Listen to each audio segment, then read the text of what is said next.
Are you noticing that every time you go to work with your triggers, something comes up and you don't do it? Something comes up and you change your mind, you forget. Don't feel bad. It happens to everyone.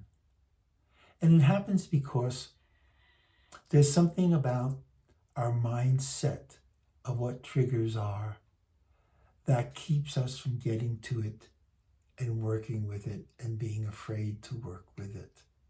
So let's talk about some things that will help change your mindset about what triggers represent, what strengthens them, what weakens them, and let's see what we can do with that. First of all, part of the mindset is that we are actually very attached to our triggers. They're negative.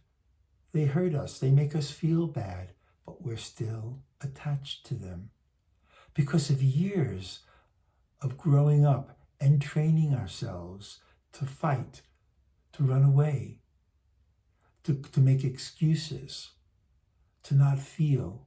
We create this inner pressure that doesn't allow us to see the truth.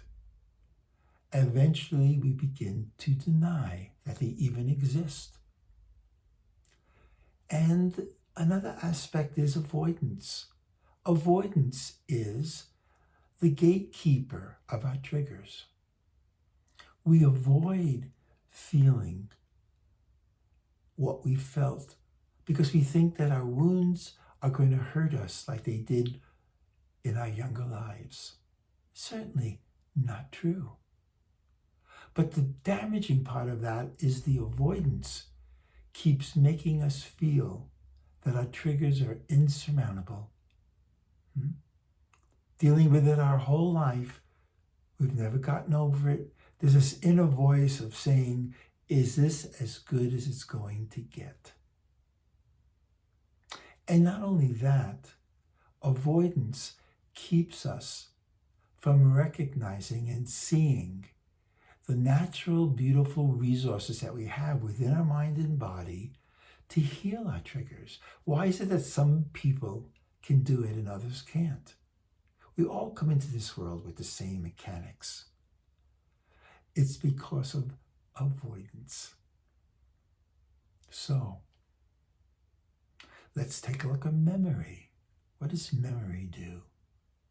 We have fear. We remember the fear. Being able to remember that fear that we experienced as a child just gives us this lens that we're going to feel this fear again, just like we did as a younger self. And it's just not true.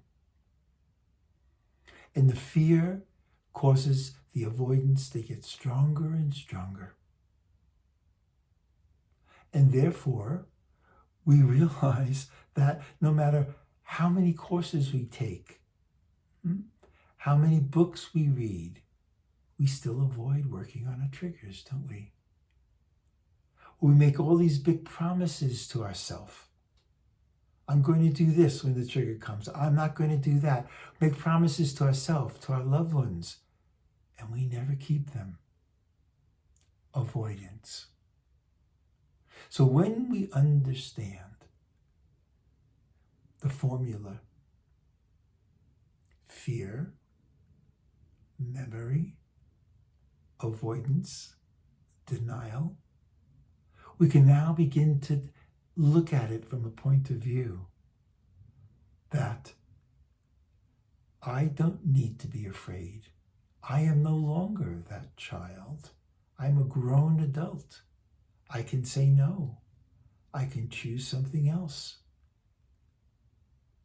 And when we know that, then we will allow ourselves to not get triggered, but face our triggers, face our fear.